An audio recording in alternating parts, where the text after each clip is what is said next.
Iran American പോരാട്ടം പശ്ചിമേഷ്യയും കടന്ന് Indian മഹാസമുദ്രത്തിലേക്ക്. ഇറാന്റെ നാവികസേനാ കപ്പൽ അമേരിക്കൻ അന്തർവാഹിനി ടോർപിഡോ ഉപയോഗിച്ച് തകർത്തു.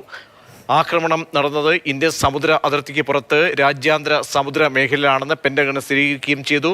ഇറാനിയൻ നാവികരുടെ മൃതദേഹം കണ്ടെടുക്കാനുള്ള ശ്രമത്തിലാണ് ശ്രീലങ്കൻ നാവികസേന. ഡൽഹിയിൽ നിന്നും വിഷ്ണു പ്രസാദ് തയ്യാറാക്കിയ റിപ്പോർട്ടിലേക്ക്. An American submarine sunk an Iranian warship that thought it was safe in international waters.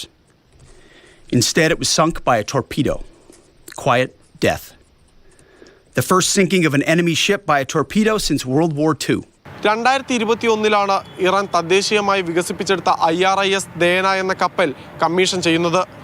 Vertical launching system ഉൾപ്പെടെയുള്ള അത്യാധുനിക സംവിധാനങ്ങളെല്ലാം 94 മീറ്റർ മാത്രം വീതിയുള്ള ദേനയിലുണ്ട്. ഇന്ത്യ സംഘടിപ്പിച്ച പരിപാടിയിൽ പങ്കെടുത്ത് വിശാഖപട്ടണത്ത് നിന്ന് മടങ്ങുകയായിരുന്നു ദേന. അമേരിക്കയും ഇറാനും ഉൾപ്പെടെ 74 രാജ്യങ്ങളാണ് മിലൻ 2026 എന്ന ഫ്ലീറ്റ് റിവ്യൂവിൽ പങ്കെടുത്ത് മടങ്ങിയത്. എന്നാൽ കൊച്ചി തീരത്ത് നിന്ന് ഇന്ധനം നിറച്ച് ശ്രീലങ്കൻ അതിർത്തിയിലൂടെ കടന്നു പോകവെയാണ് കപ്പലിന് നേരെ ആക്രമണമുണ്ടായത്. തുടർന്ന് കപ്പലിൽ നിന്ന് ലഭിച്ച അപായ സന്ദേശം അതിരാവിലെ 5 മണിയോടെ ശ്രീലങ്കൻ നാവികസേനയ്ക്ക് ലഭിച്ചു. മിലാനിൽ പങ്കെടുത്ത് മടങ്ങുകയായിരുന്ന ശ്രീലങ്കൻ യുദ്ധക്കപ്പലുകൾ തന്നെ ആദ്യം രക്ഷാപ്രവർത്തനത്തിനെത്തി. കടലിൽ നിന്ന് നാവികരെ രക്ഷപ്പെടുത്തി. എന്നാൽ കപ്പൽ തകർന്ന വിവരം ശ്രീലങ്ക അപ്പോഴും പുറത്തുവിട്ടിരുന്നില്ല. ശ്രീലങ്കൻ വിദേശകാര്യമന്ത്രി പാർലമെന്റിൽ നൽകിയ മറുപടിയിലൂടെയാണ് ദേന തകർന്നെന്ന വിവരം പുറത്തു വരുന്നത്. പിന്നെയും മണിക്കൂറുകൾ ഏറെയെടുത്തു അമേരിക്ക ഇക്കാര്യം ഔദ്യോഗികമായി സ്ഥിരീകരിക്കാൻ. ടോർപിഡോ ഉപയോഗിച്ച് അന്തർവാഹിനി കപ്പലിൽ നിന്നാണ് അമേരിക്ക ആക്രമിച്ചത്.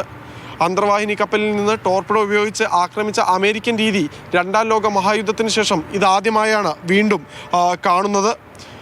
ഡീഗോ ഗാർസിയ എന്ന അമേരിക്കയുടെയും ബ്രിട്ടന്റെയും ഉടമസ്ഥതയിലുള്ള ദ്വീപുകളിലായിരുന്നു ഈ സമയം അന്തർവാഹിനി ഉണ്ടായിരുന്നത് എന്നാണ് സൂചന. എന്നാൽ ശ്രീലങ്കയിലെ പ്രതിപക്ഷം ആരോപിക്കുന്നത് ശ്രീലങ്കൻ സമുദ്രാതിർത്തിക്കുള്ളിൽ ഇത്തരത്തിൽ ഈ അമേരിക്കൻ അന്തർവാഹിനി വന്നിട്ടുണ്ട് എന്നാണ്.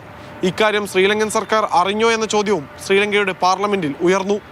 180 നാവികരാണ് കപ്പലിൽ ഉണ്ടായിരുന്നത് എന്നാണ് ഇറാന്റെ പക്ഷം. 32 പേരെ പരുക്കുകളോടെ രക്ഷപ്പെടുത്താൻ ശ്രീലങ്കയ്ക്ക് സാധിച്ചിട്ടുണ്ട്. ശേഷിക്കുന്ന 148 പേർക്ക് വേണ്ടിയുള്ള തെരച്ചിൽ ശ്രീലങ്ക തുടർന്നുകൊണ്ടിരിക്കുകയാണ്. അതിനിടെ കൊല്ലപ്പെട്ട നിരവധി നാവികരുടെ മൃതശരീരങ്ങളും കടലിൽ നിന്ന് കണ്ടെടുക്കാനും സാധിച്ചിട്ടുണ്ട്. വിഷ്ണു പ്രസാദ്, മാതൃഭൂമി ന്യൂസ്, ഡൽഹി.